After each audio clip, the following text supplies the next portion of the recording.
Yo, yo, yo, what's going on? Big J Lykke coming at ya. As you see on Instagram, I got Kevin Lyes, V Brakes, however you want to say his name. I got the V Brakes today, and yeah, I was meant to put them on the bike, but I've been so tied up doing house stuff and family stuff that I haven't had a chance to do them today. So, um, loads of people have been asking questions about them. Obviously, I haven't got them on the bike yet, so I don't exactly know how they are, but the quality of these are awesome. So I'm just going to run through exactly how I get them out of the packet. I'm not going to cut the video or anything like that. I'm just going to see it play by play, and then you can just make your own decisions. But yeah, really looking forward to getting them on the bike, see what they're like. Let's jump into it. Oh, by the way, TMS bitches. I wonder why I've got that on. Okay, so here we go. What have we got? We have got two sets, front and back. Is it Lykke or Lycra, whatever you want to call them? Kevin Lyes V brakes. Now, what we do know is that these are very similar, I think, to the Ultimates. But what Kevin's done is he's not a case of, you know, redesigned the V brake. Refined it is probably more of a nicer word to really sort of say and do. You know, straight out of the packet you can see that the quality of them is really good, and like they are really nice. As you can see, they all sort of come apart in bits, so everything is all replaceable. So if things do wear out, it's not a case of like buying a whole new brake. Sorry, it's just going to be a case of just what's that? Pinchers are not closing properly. It's not going to be a case of got to replace the whole V brake, which if you've had any Shimano parts ever before, you would know that there's not, you can't really do that. You have to buy a whole new piece. So anyway, we've got the little washer that goes on top, and literally try and take this apart piece by piece. The brake itself with the bearings in, another thin washer. We've got the housing with a spring, which again are all metal, and obviously the back piece. Everything is metal. I think maybe this washer, I don't know if that is or not. Nope, that's metal. Yeah, everything is metal, so nothing is plastic. If I remember rightly, on the Ultimates, I believe that these parts were, and a lot of V brakes, these are all plastic, so they have a tendency to snap. Yeah, I mean the springs look nice, all cool. And I think the best thing that I like about them so far, other than everything being in metal, is that everything you can just take apart and then put back together again. So nice and straightforward. And then just there, all like bearings in them as well, which is always good. So I'd like to see what that's going to be like when I've got another cable tie there just to keep them all together. The other side's basically the same as well, from what I can see. Let's just try and tuck this all in. As I say, no cutaway shots, guys, or anything like that. I'm just going to do everything play by play. Yeah, everything's just all machined well, and like, I think you can, personally, I can kind of see where the money's gone. Can't quite remember how much Kevin said they are. But yeah, I mean, I'm not disappointed by any stretch of the imagination. So Kevin and I have been talking, and he's gonna run me through exactly how to put them together. I mean, it's kind of straightforward, but you're saying about not using particular greases and stuff like that. He did say about using Durex play, but I think that was because that was a different conversation me and him was having. In the other side, what we got over here,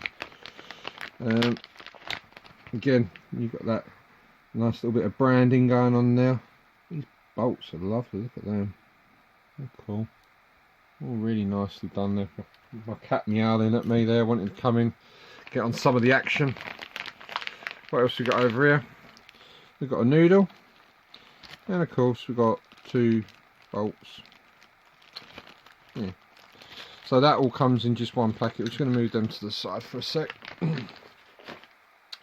Up next, what else we got? We got the neon bike or mounts. Obviously other brake companies are out there. If you see the ones that I had, I was using ones from Onza. I had one before which come on a, what was it, a hex that I bought, and I left them in the workshop. They've sat there forever and a day, and then all of a sudden one day I had this amazing idea that I was going over to V-brakes, and they've actually come into use. And then Bennett Trials Addict managed to get me another one to match them up, but obviously when I put them on the Jealousy, there was a slight difference, as you may have seen. I had to make my own plate up so that they fitted. So we're gonna I'll cross that bridge. But then the other problem with the ones that I used was the brake boss. Let me just get this open here, and it might make it a bit more easy to explain. With the ones that I've got, the brake boss has a 4mm thread come through.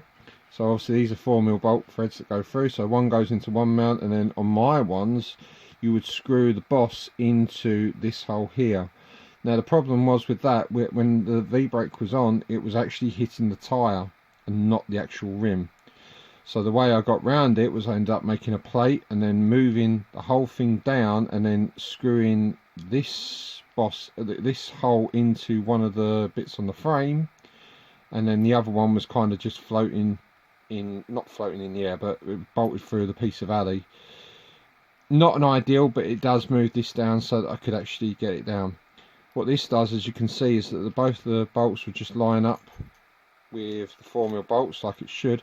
Then this sits down further, so I think it's about, probably point to point, probably about 10mm maybe. I could be wrong on that. Yeah, but these are really nice, these neon ones. Again, got the branding. I don't know if you can see that on the camera or not there, but you can just about see the branding along there with the neon brakes. Yeah, all one screw, all really nice. I do like me a bit of CNC. They're looking good, nice and lightweight as well. So the bosses look good as well. So yeah, cool. Very, very pleased, very, very happy. I just wish I'd had time today to get them on the bike, but as I say, doing stuff around the house and whatever, and spending time with my kids. One of the blessings of being in lockdown is I've actually spent some time with my kids. Anybody that knows me, I work stupid amounts doing the tattooing, and then also during the summer season, the weekends and normally in that, we go out with Savage Skills and we do shows. A bit different this year, but hey. Last but not least, we've got I think another one of Kevin's brake boosters. I've seen some boosters in my time, and the last time I see anything as thick as this was probably like one of the Echo ones. But I haven't even got my verniers out here, but I should have done. This booster is like hench. And it is beefy. Like, there is no way that nothing on earth is cracking that. Yeah, sick. I've got, you know, I love all this. Love the branding that's put in now. Just everything. Machine looks good. Everything's smooth. No sharp edges. No nothing. Again, like, the brakes might be like obviously a little bit costly, but you get what you pay for at the end of the day. You know, if you look at things like XTR brakes, which I don't know if you can even get hold of XTRs, obviously you can buy them on eBay, but the problem with like the XTR ones, although they was good probably back in 98 and 99, is there's a lot of movable parts on them, which creates a lot of flex, and obviously again parts do wear down, where obviously these type of arms, it's all moulded, it's all machined in, I should say. So there's no wear on it, there's going to be no movement on this part. Kevin claims that obviously there is no movement because of the sealed bearings and everything else that goes on, so everything should be nice and tight and no flex. My XTs that I've got on there at the moment been absolutely fine. You know, if it ain't broke, don't fix it. But I just wanted to see what the difference was between the XTs and what Kevin's offering here. You know, I think Wayne Watson or Watson, I can't remember his bloody name. He's ginger guy, and he's got like loads of Ashtons and a Jitsi. Wayne, I'm really sorry, I've forgotten your surname. Wayne was really kind, and he come out and he did send me the XT. So big shout out to Wayne for helping me out there. The XTs, as I say, really good. I haven't got no issue with them at all. But I did want to see what top shelf is like, so we will wait and see. If I missed anything or you got any other questions, just drop me like a little message on the comments, and I'll do my best to try and answer them the best I can. But no, man, look forward to wait and see. So yeah, man, let's flick you back round here. So yeah, really cool, really nice. Looking forward to putting them on the bike, see what they're like. Not a lot else to tell really, other than why did I tease about my TMS hat. I still don't want to tell you, but I think you can probably work out where I'm going next. As soon as I'm going back in time with V-brakes, I might take a little bit of a trip back on this DeLorean in time to maybe around about TMS Evo 3. Oh, told you too much, you cheeky bitches. Go on, get out of here.